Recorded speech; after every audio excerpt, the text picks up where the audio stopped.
Le silence permet l'impunité. C'est cette phrase que j'ai à l'esprit en commençant encore une vidéo aujourd'hui. Toujours contrôleur fiscal à l'appareil, c'est toujours une vidéo improvisée sur l'affaire Portmanov, mais je fais cette petite réaction à Psyodélique. Et je veux apporter d'autres éléments qui seront utiles et pas uniquement dire un désaccord sur Psyodélique par rapport à un détail, même s'il se rattrape derrière, parce qu'il faut tout dire quand on est transparent. Et je voulais en fait redonner un élément sur l'affaire Portmanov que d'autres n'ont pas vu passer et où Psyodélique s'est fourvoyé dans un premier temps. Juste avant de donner cet élément, j'aimerais quand même juste faire une analyse très courte sur cet arrêt sur image, qui pour moi en fait représente encore ce que je disais la dernière fois sur la question de l'emprise. C'était quand, après l'enquête Mediapart, un abonné avait appelé pour les traiter de tous les noms, parce qu'il tabassait pas assez fort Portmanov. Hein. La mise en scène n'était pas assez violente. C'est abominable. Je n'ai pas plus à dire. Et vous avez, donc si je les confonds pas, c'est bien Naruto V, qui fait oui, mais non, mais on n'a pas changé machin. Et honnêtement, moi, cette scène, ça m'a fait penser à Jordan Belfort, qui est une histoire vraie dans Le Loup de Wall Street, si vous l'avez pas vu. Il se fait coincer, on négocie qu'il abandonne son poste et en échange, il mange quasiment rien. Et au moment où il est censé annoncer sa démission, pète les plombs devant toute sa société et il dit je ne suis pas un traître, je ne suis pas un hypocrite et on continue. Et il replonge dans sa folie.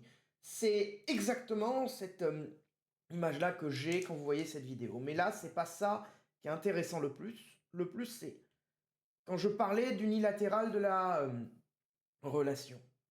Vous voyez, tous les mecs, ils sont en bon état. Il y en a qu'un qu'on voit physiquement qu'il est maigre, qu'il a le regard perdu, c'est Portmanov. Sachant que sa mère le dit à un moment donné au téléphone, il a maigri. Tu as maigri, mon fils. Donc, on voit bien qu'il y a quelque chose qui ne va pas. Pour les questions de peinture, on a une silhouette au fond sur le mur. Je n'ai pas été voir le live en entier. J'ai vraiment autre chose qu'à faire de mon temps libre que d'aller voir de la maltraitance. Dans tous les cas, donc on voit une silhouette au mur derrière. Il n'y en a qu'un qui est couvert de peinture au niveau de la tête. Et en plus de toutes les couleurs, c'est Portmanov. Et la seule autre personne qui a de la peinture, c'est 3 cheveux derrière, si je les confonds pas toujours.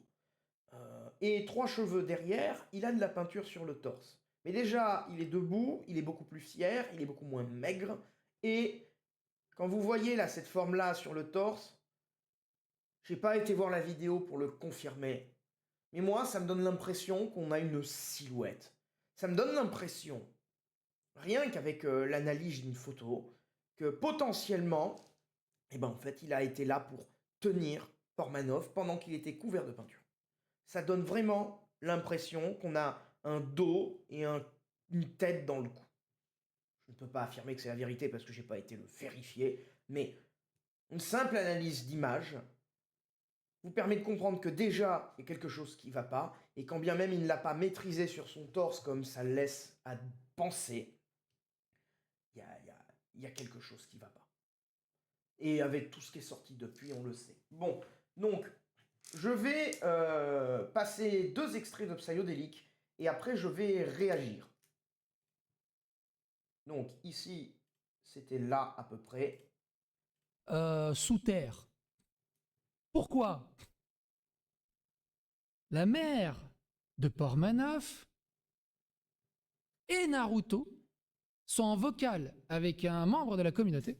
Et la mère de Portmanov apporte tout son soutien à Naruto. Elle explique qu'ils ont toujours très bien traité son fils, qu'il ne faut pas écouter les gens sur Internet, et que Naruto c'est un très gentil garçon qui a jamais fait de mal, que... Et vous allez voir comment Naruto, le gars de la communauté, sa mère et les autres sont très dévastés par la mort de Portmanov. Moi, c'est...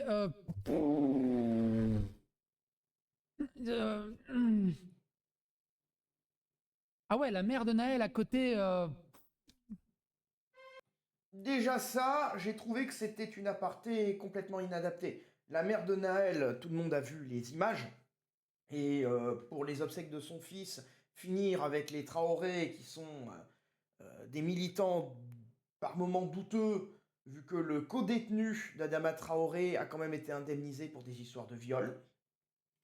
Je ne vais pas me baser sur rien. Euh,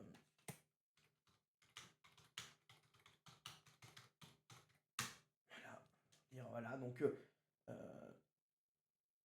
l'homme qui accusait Adama Traoré de viol a été indemnisé. Donc il y a des victimes d'infractions civiles établies des faits d'agression sexuelle. Il est possible d'indemniser la victime sans condamnation judiciaire. Donc, il y a quand même eu des histoires d'indemnisation du co-détenu pour une affaire d'agression sexuelle et de viol. Alors même si c'est pas un jugement judiciaire, ça reste douteux. Je parle avec source. Et donc déjà, on n'est pas dans le même milieu, pour commencer. Et ensuite, je vais mettre un deuxième passage où en fait il dérape et je vais expliquer. Il va se rattraper derrière. Il faut être honnête là-dessus, il va se rattraper derrière. La vidéo dure 18 minutes. Il y a des moments où il remonte la pente. Mais pour moi, il a dans un premier temps parlé trop vite. J'ai apporté d'autres éléments. Alors l'autre moment qui m'avait fait tiquer, c'était 4 minutes 18. Mais bien sûr, mais on le sait. Voilà, On il le a sait, eu Joël. une vie, il a eu une vie. Il était célibataire, mais il a eu une belle vie. Et Il a eu une très belle vie. Hein. Tout le monde souhaite avoir la vie de Portmanov. Hein. C'est sa mère qui le dit. Hein. Oui, quoi, moi je suis d'accord avec toi, Vladimir. Hein. Pour moi, même la mère doit aller en prison. Ou en OQTF. En OQTF aussi. je suis fière et je les remercie. La mère doit aller en prison ou en OQTF, même s'il va changer d'avis après. C'était inadapté. Parce que il passe son temps à traiter des gens des fois indéfendables où on a toutes les preuves de ce qui va pas. Et que il n'y a pas besoin d'être expert pour comprendre que la justice dysfonctionne. Le truc, c'est que là, il fait un travers où il l'applique à tout le monde et n'importe comment. Même s'il remonte un peu derrière, c'est sur ces choses-là où en fait il faut aussi être très prudent, et sur ces choses-là où je vais rentrer en désaccord assez régulièrement avec quelqu'un comme Sayodélic ou d'autres personnes qui des fois dénoncent des vérités, et après la fusée explose en vol. Et je vais apporter d'autres éléments après. Merci et je vais le dire. Elle remercie Naruto, Safine et les autres de la belle vie qu'ils ont offert à son fils. Elle les remercie. Moi, je pense que... Célibataire, mais il a eu une belle vie. Et je suis fière et je les remercie et je vais le dire. Je pense que je vais faire quelque chose pour dire ce que moi je pense. Et je leur fais fermer le clapet. Moi, je pense que... Alors, attention. Attention à ce que je vais dire, c'est mes propos, c'est mon analyse, c'est de la psychologie de comptoir, ce que je vais dire. C'est mon ressenti. Ce que je pense, c'est que la mère de famille est dans un déni tellement fou furieux, parce que perdre son gamin, c'est pas l'ordre naturel des choses, normalement c'est toi qui pars en premier. Elle est dans un déni tellement fou furieux que son cerveau en défense, le seul truc qu'il a trouvé pour pas péter un boulon, c'est de se dire, c'est une mort naturelle, il a eu une belle vie, c'est pas de leur faute. Elle peut pas se dire, bordel de merde, j'ai laissé mon fils se faire humilier, maltraiter, tortionner pendant des années et j'ai rien fait. Quelle mère je suis. Elle peut pas se dire ça. Elle est dans un déni psychologique. Et le seul truc qui reste, c'est de soutenir les tortionnaires. Et psychologiquement, on l'a vu plein de fois. Hein. Alors, là, voilà, là il rattrape son dérapage précédent. Où il parle de psychologie, il rentre, même s'il n'est pas psychologue, mais il n'y a pas besoin d'être psychologue pour comprendre certaines choses. Et pour essayer d'avoir la tête sur les épaules face à certains problèmes.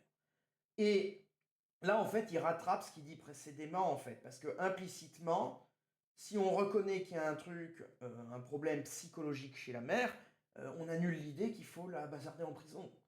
Le truc, c'est que la première phrase était complètement inadaptée, d'autant plus dans cette situation d'emprise. Et d'ailleurs, je vais apporter un autre élément qu'il n'a pas soulevé. Il a fait d'autres vidéos, mais je ne l'ai pas vu soulever cet élément, et pourtant il est très important. Jean Portmanov est mort le 18 août 2025, officiellement. Et vous pouvez lire dans la presse Dauphiné Libéré, mort du streamer Jean Portmanov, sa famille de Moselle est arrivée sur les lieux du drame. La mère et un frère de Raphaël Graven, alias Jean Portmanov, le streamer décédé en plein live il y a une semaine, sont arrivés à la Moselle vendredi soir. dans la région niçoise, rapporte Nice Matin. 5 jours après sa mort, la mère et un frère de Raphaël Graven, alias Jean Portmanov, ont fait un voyage de la Moselle au nord de Nice vendredi, rapporte Nice Matin. On va descendre dans le sud, on doit organiser les obsèques, on est dans le néant, avait confié la mère du streamer décédé dans la nuit de dimanche à lundi, en plein live sur Kik, aux Républicains lorrains. Donc, selon le quotidien niçois, l'habitante de Metz et l'un de ses fils sont hébergés dans l'appartement que louait Raphaël Graven à la famille d'Owen Senadosdi, alias Narutovi, à Drap, près de Nice. Donc, là, on commence vraiment à avoir quelque chose d'important à retenir. La mère, déjà, elle ne devait pas être en bon état, hein, entre son mari malade et mourant. Je ne sais pas si le monsieur est décédé depuis, je n'ai pas réussi à avoir cette information, vu qu'on a la photo de la mère à l'enterrement, mais on n'a pas le père. Moi, je ne l'ai pas trouvé. Donc, dans quel état est le père? Est-ce qu'il n'est pas décédé depuis la vidéo où il se moque du père mourant de Portmanov? Ça, je ne sais pas. Néanmoins, déjà, c'est-à-dire, il est mort le 25. Cet article est du 24. 5 jours après sa mort, donc le 23. La famille est descendue et a loué, enfin a rejoint l'appartement loué par Raphaël Graven. Donc, la mère se retrouve dans la cité où il y a tous les mecs autour de cette affaire. Eh ben, elle s'est mise dans le milieu de l'emprise. Il y a pas d'autre mot. Alors, elle n'avait peut-être pas d'autre choix que de se déplacer pour aller aux obsèques de son fils. Se déplacer pour aller aux obsèques de son fils, c'est normal. Mais elle se retrouve dans le lieu où a lieu l'emprise. Le père d'un des streamers est un politicien qui a probablement une influence importante. L'un des principaux donateurs de cette chaîne était l'un des fondateurs de Kik. Donc il y a des sommes d'argent importantes. L'affaire se politise avec le gouvernement qui veut s'en laver les mains. Je rappelle, hein, les procureurs obéissent au gouvernement. Donc, l'autopsie, sans contre-analyse, le corps qui finit brûlé, on n'est même pas sûr que c'est la mère qui a décidé, mais dans le principe, c'est là la justice qui doit dire, c'est une affaire potentiellement criminelle. Nous devons pouvoir garder, par exemple, accès au corps pendant 1 an, si on veut faire d'autres analyses, machin. Donc, on l'enterre, mais on doit pouvoir y accéder. Ça aurait été la justice de dire ça. Ça n'a pas été fait, donc là, le corps a brûlé, pas de corps, pas de crime. C'est ce qu'on dit souvent. Donc, les obsèques ont quand même un arrière-goût de contrôle collectif assez amer, à mes yeux. Et la mère doit être dans un état dévasté. J'imagine pas l'effet que peut avoir la mort d'un fils. Je suis confronté à titre personnel, dans ma famille, je ne vais pas rentrer dans les détails, mais pour faire simple, j'ai un oncle qui n'a pas vécu son premier printemps. Ça fait plus de 50 ans que le drame pèse dans l'environnement familial. Et je connais tous les effets, pas tous dans l'absolu, mais je connais vraiment les effets, les tabous, le poids, les réactions que peut engendrer la mort d'un enfant dans une famille. Et tous les problèmes qu'il y a autour. Je n'ai pas à les développer, mais je les connais. Donc, j'imagine pas 5 jours après dans quel état de dévastation est la mère. La mère n'est pas sans maîtrise de ses moyens quand elle va dans ce live où elle défend les autres qui ont cogné sur son fils pendant des années.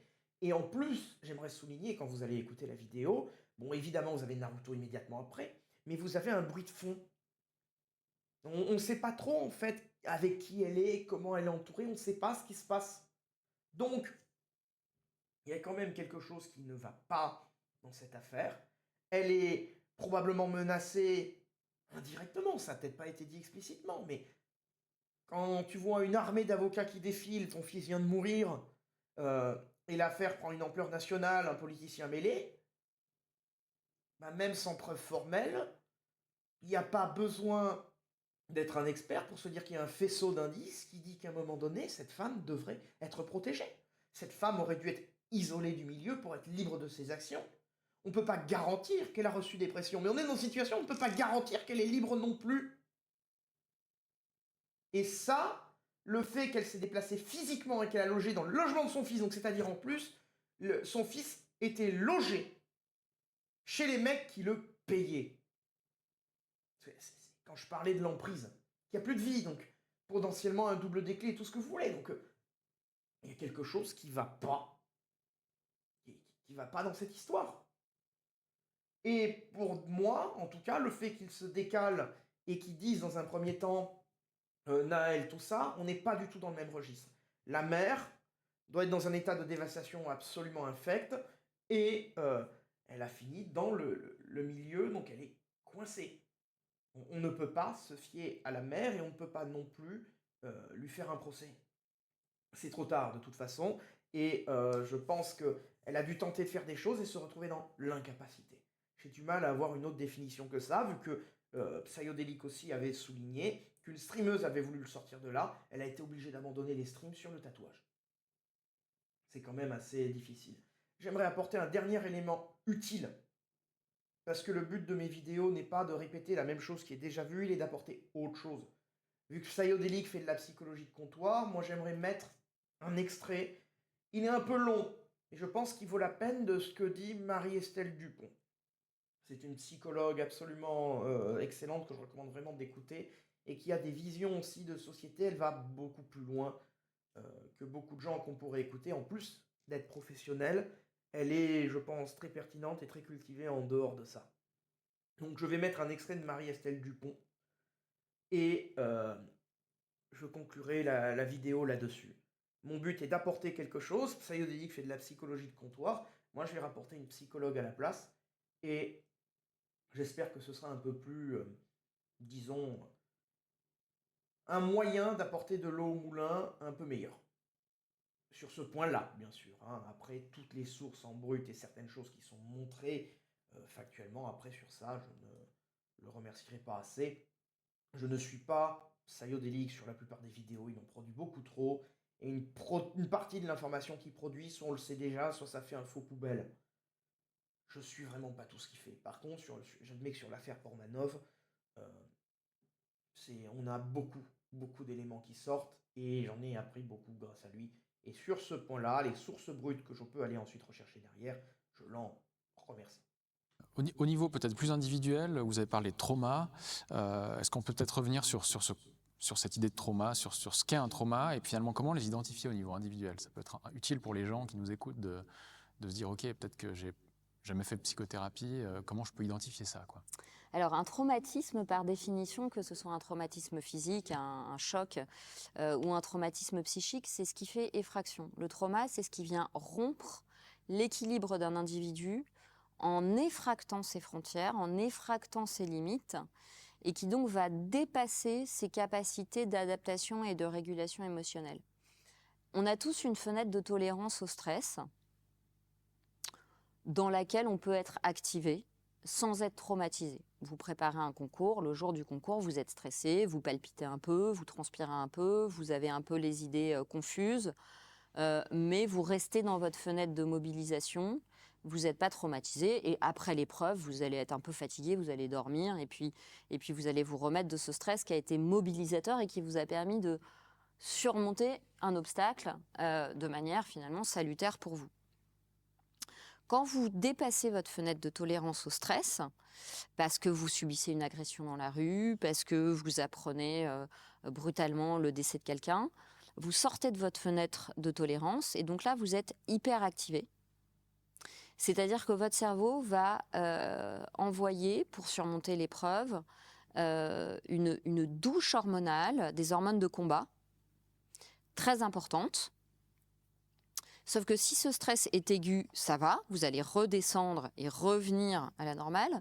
Si ce stress est chronique et répété, un enfant qui est maltraité dans sa famille, une personne dans un pays en guerre qui subit des viols à répétition, etc., des mesures qui sont contraires à vos besoins fondamentaux, le besoin de sortir, le besoin d'interagir avec des gens à un âge où c'est indispensable, particulièrement indispensable, parce que ça l'est pour tout le monde.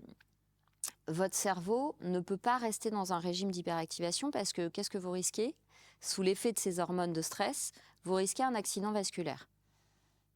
Donc, vous avez certainement déjà entendu des témoignages de personnes qui ont été violées et qui vous disent, à un moment donné, j'ai eu un blackout et je me suis dédoublée. Dissociation. Et je me suis vue, j'ai vu la scène et je ne pouvais pas réagir. Pourquoi la personne ne peut pas réagir? Parce qu'en fait, si elle réagit, elle risque de se faire tuer par l'agresseur. Donc c'est aussi un mécanisme de protection, la dissociation. Et en fait, à ce moment-là, il y a d'autres hormones qui prennent le relais, qui vont encapsuler les hormones de combat pour les faire taire, et qui vont être des hormones anesthésiantes, comme de la drogue. Votre corps fabrique, la nature est bien faite, votre corps fabrique de l'anesthésie. C'est de la kétamine, c'est des hormones qui fonctionnent comme la morphine. Vous êtes coupé de vos ressentis, vous ne pouvez plus, vous savez que vous devez vous défendre, mais vous ne pouvez pas le faire. Vous êtes en anesthésie. Et en fait, on a cru que les enfants s'adaptaient, mais ils ne se plaignent pas, à leur âge, le masque c'est un jeu, ils sont très contents de ne pas aller à l'école. Alors qu'en fait, ils étaient en train de passer en hypoactivation. C'est-à-dire, je n'ai aucune prise sur la situation. J'ai 8 ans, je ne peux pas confronter mon père ou ma mère, je ne peux pas fuir l'école. Donc, je passe en hypoactivation, je ne fais pas de vagues, je souris plus, je parle plus, je ris plus, je ressens plus rien. Parce que je n'ai pas de prise, je n'ai pas de moyen de m'échapper. Donc si je n'ai pas de moyen de m'échapper, je dois simplement me protéger de la douleur. Et donc on a confondu chez les enfants le fait qu'ils s'adaptent avec le fait qu'ils se suradaptent. L'adaptation, c'est très bien. On en a tous besoin. Faire un petit effort à l'école pour supporter qu'on ne choisit pas son voisin à côté de qui on est assis, c'est très bien. La suradaptation, c'est très dangereux. Parce qu'en fait, ils se sont coupés de leurs besoins, ils se sont coupés de leur perception pour pas être en contradiction avec les figures d'autorité et d'attachement dont ils ont vitalement besoin pour leur survie. Et du coup, ça a laissé des séquelles. C'est des enfants qui n'ont plus envie d'aller à l'école, c'est des enfants qui n'ont plus d'appétit, c'est des enfants qui font des cauchemars. Sauf que sur le moment, on n'a pas vu qu'ils étaient traumatisés. Et il y a des adultes et même des médecins qui ont dit non, tu vois, ils n'ont pas de symptômes, ils le vivent très bien. Donc, c'est important de repérer que quelqu'un de traumatisé, c'est quelqu'un qui peut fonctionner parfaitement normalement. C'est un robot. La personne, elle est adaptée. Mais il y a une anesthésie affective, elle ressent plus d'émotions, elle a plus de plaisir, elle a plus de désir. Voilà. Et puis, bon, il y a aussi des symptômes plus brillants, évidemment, qui peuvent être après un viol ou après les mesures sanitaires, il y a eu des troubles alimentaires, etc. Donc, il y a des symptômes visibles, mais il ne faut pas se laisser leurrer. Parfois, un trauma, il se manifeste par une absence de symptômes, mais quelqu'un qui est finalement complètement dissocié de sa vie émotionnelle. Est-ce qu'on ne peut pas élargir ce phénomène à l'ensemble de la société? J'ai l'impression qu'il y a de plus en plus de gens qui en ont plus rien à faire de ce qui peut leur arriver, qui ont une espèce d'indifférence comme ça. Alors ça, en fait, on l'a vu assez tôt en France. Pour moi, on l'a vu dès 2021. C'est-à-dire qu'il y a eu un tel épuisement nerveux parce que les mesures, tout changeait tout le temps. Les protocoles dans les écoles d'accueil des enfants, ça changeait toutes les semaines. Donc vous imaginez pour les enseignants. Donc en fait, on a tellement brassé les repères, on a tellement changé sans arrêt les points d'appui des gens, qu'à partir de 2021, il n'y a plus de colère. Enfin, dans une minorité de la population, il y avait de la colère, évidemment, mais chez beaucoup de gens, moi, j'entendais « Non, mais c'est bon, je comprends plus rien, moi, j'arrête de réfléchir, je fais ce qu'on me dit. » Donc, on était passé en hypoactivation avec des gens résignés. Mais comme ils étaient dissociés de leurs émotions, ils étaient aussi dissociés des émotions indispensables à l'unité sociale. Ces émotions, c'est l'empathie. C'est être secourable à des enfants qu'on voit en souffrance ou à des personnes âgées qui sont en train de mourir de chagrin. C'est aussi être en colère quand quelque chose est légalisé mais pas légitime. Et en fait, quand on est dissocié, on n'a plus ces réflexes. La maman dissociée, elle protège pas son petit parce qu'elle ressent plus la colère qu'on lui fasse du mal. Elle ressent plus d'empathie. Donc c'est ça le danger d'avoir une population dissociée, c'est qu'une population dissociée, elle est robotisée. Et donc et elle peut faire manipulable. n'importe quoi et elle est manipulable. Et pour sortir de ça, quel est le processus pour se guérir de ça, autant au niveau individuel qu'au niveau sociétal? Moi, je suis psychothérapeute, je peux aider les gens à guérir de traumas individuels. Si j'avais le moyen de guérir la société française, mon Dieu, comme je serais heureuse. Malheureusement, la société française, elle est malade et traumatisée et j'ai pas la clé. Ce qui est sûr, c'est que la réponse ne viendra pas. Il faut jamais penser que celui qui vous a traumatisé va vous guérir du trauma qu'il vous a infligé. Je dis ça, je dis rien. À titre individuel, d'abord, il faut identifier le trauma, c'est-à-dire qu'il faut attester, authentifier avec la personne qu'elle a vécu ce trauma. Si vous voulez, tant que vous avez vécu un trauma et que votre entourage vous dit mais non, mais c'est pas grave, mais on a vécu pire, mais tu sais, il y a d'autres gens qui ont vécu des choses similaires, ils s'en sont très bien remis. Vous êtes dans le déni de la souffrance. Tant que vous êtes dans le déni de la souffrance, la personne vous l'a retraumatisée. Donc nous, notre rôle de thérapeute, c'est de dire, d'authentifier la souffrance, de ne pas demander à la personne de se justifier. Ça t'a fait violence, peut-être que quelqu'un d'autre, ça lui aurait pas fait violence. Toi, ça t'a fait violence. Et c'est OK. Maintenant, qu'est-ce que ça te fait? Et qu'est-ce que t'en fais? Voilà. Donc c'est pas je vais te faire revenir à l'état d'avant, c'est comment tu vas transformer ça pour pouvoir l'intégrer à ton expérience de vie et avoir une croissance traumatique. C'est pas je vais annuler, tu vas revenir à l'état d'après, je vais annuler le viol, je vais annuler la perte, je vais annuler la maltraitance. Non, c'est on va l'intégrer, ça ne va plus te sidérer, ça ne va plus te faire perdre tes moyens. Donc on va avoir des techniques pour décharger émotionnellement. Et cette expérience de vie, elle fait partie de ton récit de vie. Elle participe à celui que tu es ou celle que tu es en train de devenir. Qu'est-ce que tu en fais? J'ai beaucoup de contacts avec une jeune femme qui a été violée il y a un peu plus d'1 an par un OQTF et qui a créé une association pour venir en aide aux victimes de violences de rue. Elle, sa résilience, c'est ça. C'est je ne peux pas revenir à avant. Cette peur, maintenant, elle est en moi. Mais je la transforme en essayant d'aider les autres. Donc en fait, l'idée vraiment pour guérir, c'est comment je surmonte dans une croissance traumatique, comment j'intègre mon expérience. Moi, l'expérience de la maltraitance familiale, je l'ai transformée, j'ai fait un livre, j'accompagne des gens. Et aujourd'hui, je n'ai plus peur par rapport à ça. Ça ne détruit plus mon estime de moi. Voilà. Donc on décharge le trauma, on ne peut pas l'annuler, et on le transforme. Peut-être beaucoup de gens, disons, font un manque de distinction entre la résilience et le traumatisme. Enfin, comment distinguer ces deux-là? Entre la résilience et l'adaptation. Et l'adaptation, oui, pardon. Oui, bien sûr. C'est pour ça que je revenais sur le fait qu'il ne faut pas se laisser berner par une absence de symptômes. Quelqu'un de suradapté est souvent quelqu'un de traumatisé. Parce qu'il veut faire plaisir, parce qu'il a peur d'être rejeté, il a peur d'être humilié. Et donc, il va se suradapter à des demandes qui sont contraires à ses besoins. Et il va fonctionner comme un robot. Et donc, les gens vont dire il est résilient, là où en fait, la personne, elle est complètement coupée d'elle-même. Et bon, Voilà. Je pense que cet extrait de Marie-Estelle Dupont vient de résumer l'essentiel du problème de l'affaire Portmanov et aussi de la vision de société qu'on en a eu, que ce soit ce qui arrivait à ce pauvre homme, l'état de sa mère aujourd'hui. On ne résoudra pas les problèmes avec ceux qui l'ont créé. Or, comme démontré, elle est avec ceux qui l'ont créé.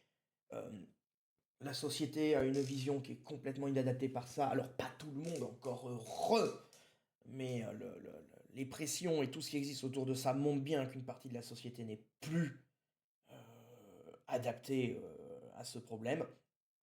En tout cas, c'est comme ça que je le perçois. Et là, au moins, je voulais apporter à Sayodéli s'il tombe dessus par hasard. Moi, je vais le taguer. On verra ce qui se passe. Mais une source, un élément plus intéressant. Donc, pour conclure, encore une fois, hein, c'est une vidéo sérieuse que j'espère ne pas en faire trop sur cette chaîne. Mais j'ai estimé que j'en avais le besoin et l'utilité surtout. Il est inutile de répéter ce qui est déjà dit. Dans tous les cas, préservez-vous, faites attention à vous, et puis regardez Marie-Estelle Dupont. Je crois que si vous vous posez des questions, vous avez des trucs, elle ne remplacera jamais quelqu'un en face de vous, si vous avez un problème, ou même si vous voulez juste comprendre des choses dans la société ou la culture générale. Marie-Estelle Dupont, je recommande absolument, surtout qu'en plus, elle, c'est une enfant maltraitée. Elle en parle à d'autres moments dans cette interview et dans d'autres interviews, mais c'était une enfant maltraitée par sa mère. C'est quelque chose d'intéressant à comprendre sur son parcours de vie aussi, et de ce qu'elle en a fait, et de ce qu'elle fait aujourd'hui. Bon, sur ce, je remercie tout le monde pour son attention. Encore une fois, je ne le dirai pas assez, mais prenez soin de vous et faites en sorte de fuir les emprises. parce que ça va... Une fois que vous avez mis un doigt dans cet engrenage, ça va jusqu'au bout. Il n'y a pas que le doigt qui finit broyé. Merci de votre attention.